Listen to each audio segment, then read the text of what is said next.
Кешіміздің басында айтқандай, 30-ға толатын шақта ойлардың қалың орманында адастым.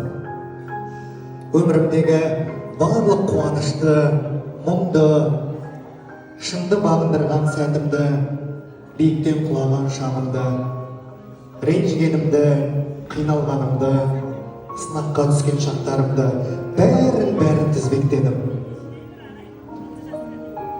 Дегенмен, айналам аман, ата-анам көз алдымда, аяулы жарыммен бірге бақытты күн кешіп, балаларымыздың шат күлкісімен тентектігін бірге теңдей бөлісіп келе жатырмыз. Бұдан асқан бақыт болмасын. Ең бастысы, бүгін сіздермен толық таныстық деген ойдамын. Ендігі жерде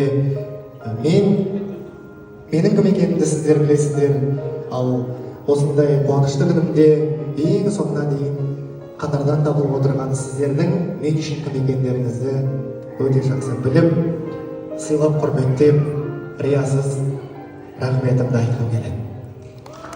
Әрбір адамның сүріп өткен, жүріп өткен жолында өзінің ғибрат алатын, өзіне өзі есеп беретін уақыты болады. Бұл менің өмірімнің 29-шы тарауын жапқан кезде өзімен алған есебім. Басында айтқанымдай, ішінен керекті сөз тапсаңыздар, көңілдің сандығына сақтап қоясыздар. Керек емес десеңіздер, ол да өздерінің еріктеріңізде. Ең бастысы, алдағы уақытта да есеп алатын күндерге жете берейік, әлі талай 30-ды сізбен біз болып бірге тойлайық.